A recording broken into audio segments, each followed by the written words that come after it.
Welcome my dear students. Tapoban study centre থেকে আজকে তোমাদের সকলকে আমি অনেক অনেক শুভেচ্ছা জানাচ্ছি। তার বিশেষ কারণটা হচ্ছে আমার সঙ্গে যে ছেলেটি বসে আছে ওর নাম শুভঙ্কর সাউ। আর শুভঙ্কর একজন কৃতী স্টুডেন্ট। আমি সেই জন্য ওকে আম, মানে ও কথা বলছি না, আমি যে কারণে বলছি ওর স্ট্রাগলটা আমরা দেখব যে কিভাবে কম বয়সেই পেয়েছে আর প্রায় 90-এর কাছাকাছি মার্কস পেয়েছে। তো জীবনের যাত্রাপথ এবং চলার পথটা কেমন তা নিয়ে ওকে আমি অনেক কোশ্চেন করব। সেই কোশ্চেনগুলো তোমরা শুনবে এবং তোমরা শুনলে তোমরা এক্সাইটেড হয়ে যে ভবিষ্যৎকে কিভাবে এগোনো যায় সেই দিক চিহ্নগুলো তোমরা খুঁজে পাবে। তো আমি প্রথমেই শুভঙ্করের নিজের পরিচয় জানাতে বলবো। শুভঙ্কর, তোমার সম্পর্কে তুমি কিছু যদি বলো। আমার নাম শুভঙ্কর সাহু। আমি পশ্চিম মেদিনীপুর জেলার সবং থানা থেকে এসেছি। আচ্ছা আচ্ছা। আমি 2022 সাল থেকে এখানে পড়ছি। 2022 সালে যখন আমি প্রথম আসি, তার ঠিক 1 মাস পরেই আমার একটা ছোট ট্রেন অ্যাক্সিডেন্ট হয়েছিল। ট্রেন অ্যাক্সিডেন্ট হয়ে গেল? হ্যাঁ, আচ্ছা মাইনর অ্যাক্সিডেন্ট। আচ্ছা। পাঁশকুড়াতে আমি ওখানে মেসে থাকতাম। আহ, ওখানে ওই দুটো লাইনের মাঝ দিয়ে একটা স্লিপার থাকে, হ্যাঁ। ওটা দিয়ে আমি হেঁটে গেছিলাম। আচ্ছা। এবার আমি কলেজ থেকে যাওয়ার পরে ওই হেঁটে যাচ্ছিলাম। হ্যাঁ। শরীরটা একটু ক্লান্ত ছিল নিশ্চয়ই। এবার হুম। কী কারণে দুটো লাইনে দুদিক থেকে দুটো ট্রেন চলে এসেছে। আচ্ছা এবার একটা ছিল কারসি ট্রেন, যেটা প্রথম ধাক্কা মারে আমার এই বাম সাইডে, আচ্ছা। এখনও দাগ আছে। তারপর আমি পড়ে যাই। পড়ে গিয়ে আবার যখন উঠে বসি, তখন আবার যে অন্য একটা লাইন দিয়ে ট্রেন গেছিলো, সেই ট্রেনটা আবার আমার মাথার পিছনে ধাক্কা লাগে। তারপর আচ্ছা। ওগুলো আমার কিছু অ্যাকচুয়ালি নিজের মনে ছিল না। হ্যাঁ। যারা উদ্ধার করেছে ওনারা বললো, ওদের কাছ থেকে শুনে এটা আমি বুঝতে পেরেছি। নিউ লাইফ একদম। হ্যাঁ, তারপর থেকে বাড়িতে আমাকে আর পড়তে আসতে দেবে না, হুম, হুম, হুম, বলে আর যেতে হবে না এত ই করে। আমি বললাম, দেখো বাড়িতে থাকলে রাস্তায় হাঁটলেও তো অ্যাক্সিডেন্ট হয়ে যাচ্ছে হতে অনেকের। পারে। এবার ওর জন্য আমি বসে থাকলে হবে? যে ট্রেনে আমি ধাক্কা খেয়েছি, ওই ট্রেনে আমি চাকরি করব, আচ্ছা, এই চিন্তা ভাবনা আমার ছিল। ওটাই তবে মোটিভেশন। হ্যাঁ, তবে ট্রেন চালানোর চিন্তা ভাবনা ছিল, তবে সেটা এখনও হয়ে ওঠেনি। এটা হয়েছে। মানে তুই শো পেয়েছিস, মানে হ্যাঁ, লোকো পাইলটও এলপি, পেয়েছিস? হ্যাঁ, সিবিটি ট্যুর আছে আচ্ছা সামনেই, 6 আচ্ছা, তারিখ আছে। 6 তারিখে এক্সাম আছে। হ্যাঁ আজকে ভাইয়ের অ্যাডমিশন করানোর ব্যাপারে এখানে এসেছি হ্যাঁ, বুঝা যাচ্ছে। আচ্ছা। হ্যাঁ, তো এবার তুই পেয়েছিস হচ্ছে আরআরবি কলকাতাতে, আরআরবি কলকাতাতে, টেকনিশিয়ান গ্রেড 3। গ্রেড 3-তে। তুই কত মার্কস পেয়েছিস এবং তোর এই পরীক্ষার যাত্রাপথটা যদি একটু বলিস আমাদেরকে। আমি 89.67 পেয়েছি। আচ্ছা আচ্ছা। ইউআর থেকে কোয়ালিফাই করেছি। আচ্ছা, ইউআর থেকে। হ্যাঁ, আচ্ছা। আর আমি যতগুলো ফর্ম ফিল আপ করেছি রেলেতে, হ্যাঁ। সবগুলোতেই আমার কলকাতা বোর্ডই করা ছিল এবং সাউথ ইস্টার্ন প্রথম প্রিফারেন্স। এবং আমি বললাম, কলকাতায় যদি পাবো। চাকরি করি বাড়ির কাছেই করব, আচ্ছা, নাহলে করবো না। এত হিম্মত রাখতেই হবে পরীক্ষার জন্য যদি, এবং সেই লেভেলের পড়াশোনাও করতে হ্যাঁ, হয়েছে। পড়াশুনো তো সে করতে হয়েছে সেই অবশ্যই। সেই লেভেলের পড়াশোনা করতে এখন যা হয়েছে। কম্পিটিশনের হ্যাঁ। তাতে প্রচুর পড়াশোনা করতে তো হয়েছে। এই তপবন স্টাডি সেন্টার সাউথ ইস্টার্ন রেলে বা ওইদিকে বাড়ি, ওখান থেকে তুই রেগুলার এখানে যাতায়াত করতিস? আমি পাঁশকুড়াতে মেসে থাকতাম, ওখান থেকে যাতায়াত করতাম। পাঁশকুড়া থেকে? হ্যাঁ, পাঁশকুড়া থেকে। আচ্ছা।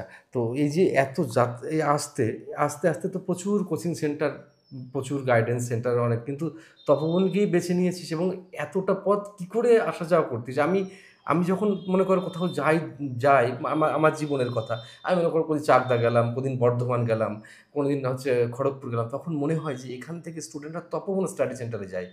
তো এটা কি করে তারা এই ইমোশনটাকে ট্র্যাকেল করে, মানে যে কি করে যায়, এটা এত দূর থেকে যাতায়াত কিভাবে করতিস তোরা? মানে এটা আমার কাছে কিন্তু একটা অবাক লাগে।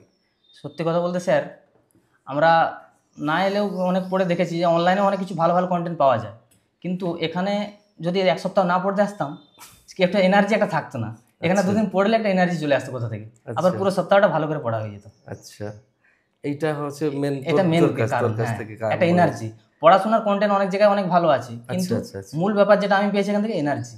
আচ্ছা আচ্ছা। এসে স্যার ক্লাস না নিলে সেই এনার্জিটা আবার থাকে না, স্যার ক্লাস নিলে সেই যে এনার্জিটা, এটা মানে খুব আমি পেয়েছি। এবার আমি তো একটা মানুষ, সবসময় দেখা গেল রোজ ক্লাস যেতে পারি না, কিন্তু তোদেরকে আমি সবসময় চাই যে বেশি সময় এঙ্গেজ থাকতে তোদের সঙ্গে, কি অফলাইন হ্যাঁ, ব্যাচ অনলাইন ব্যাচ দুটোতেই আমি চেষ্টা করি আর কি।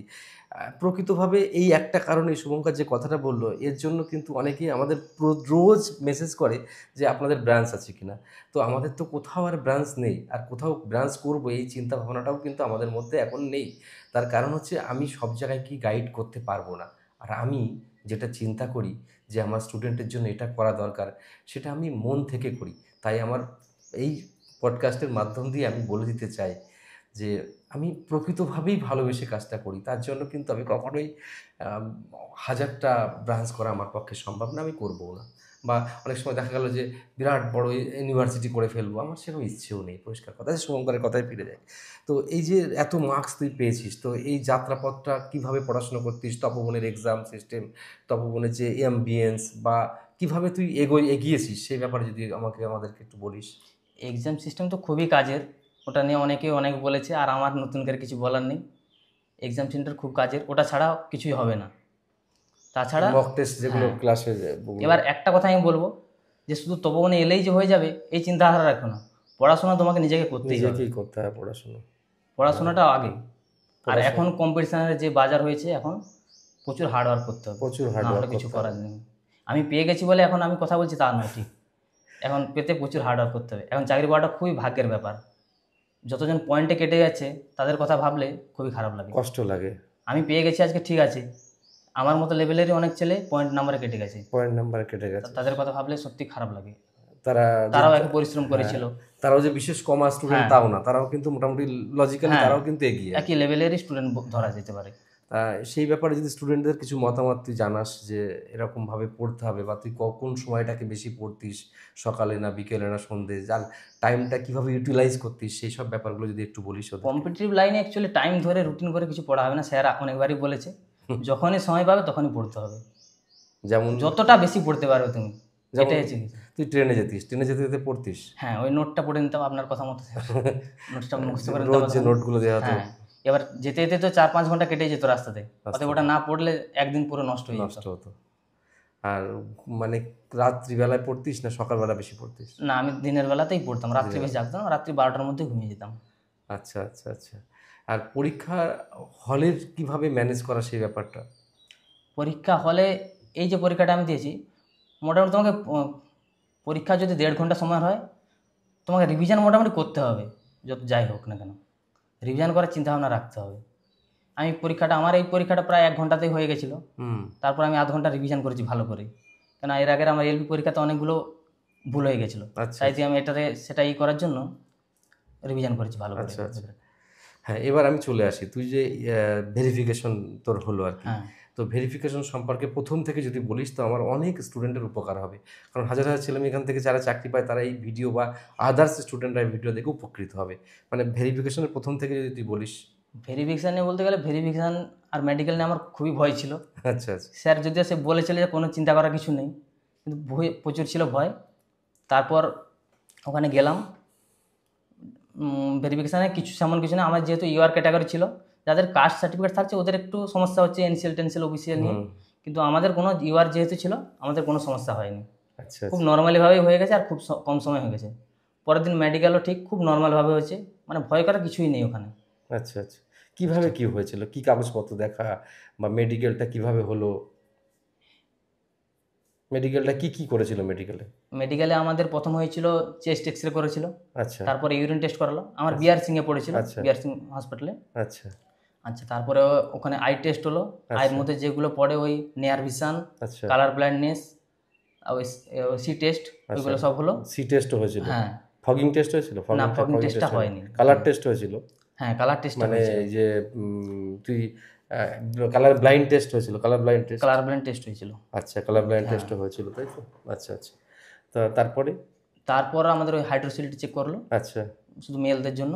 হ্যাঁ। আর তারপর ওই মেশিনে করে চোখের কিছু একটা লেজার টেস্ট করলো, লেজার টেস্ট করলো, হ্যাঁ, অপারেশন আছে কিনা। অপারেশন আছে কিনা ওইটাই টেস্ট করলো, আর আচ্ছা, কিছু আচ্ছা, হয়নি আমাদের আচ্ছা। হাসপাতালে। তারপরে তো মুখে হাসি একদম, যে হ্যাঁ, তারপর একটা লাগলো, যখন টেনশন বললো ফ্রি যে আর হয়ে কোনো গেল। অসুবিধা নেই, আচ্ছা, ঠিক লাগলো। নিজেকে মনে হলো যে এবার আমি সরকারি চাকরিটা পেয়ে গেছি হ্যাঁ, আর কি, গভর্নমেন্ট চাকরি। আচ্ছা, তো আমি একটা কথা তুই বলছিলি যে সে স্যার আমাদের এলাকা, বা আমি আমাদের ফ্যামিলিতে প্রথম রেলের হ্যাঁ, চাকরি, কথাটা কতটুকু কীরকম ব্যাপার সেই ব্যাপারে? আমার ফ্যামিলিতেই আমি প্রথম চাকরি পেলাম, তাও আবার রেলেতে। আচ্ছা, আমার পুরো ফ্যামিলিতে কেউ চাকরি করে না, এবং মানে এটা আসতে অনেকটাই স্ট্রাগেল। অনেকেই বলেছে যে চাকরি হবে না, আমাদের ফ্যামিলিতে কারোর কিছু হয় না, অথবা আমাদেরও কিছু হবে না। আমি ঠিক আছে, যার হোক তো একটা নাম করতে হবে, একবার নাম না তুললে তো এ তো সবসময় একই রকম থেকে যাবে, কাউকে তো পেয়ে দেখাতেই হবে। আর সেটা আমি আজকে সাফল্য হয়েছি, যাই হোক। আচ্ছা। তো টাকা পেতে কত টাকা ঘুষ দিতে হয়েছে, বা কত টাকা লোককে দিতে হয়েছে?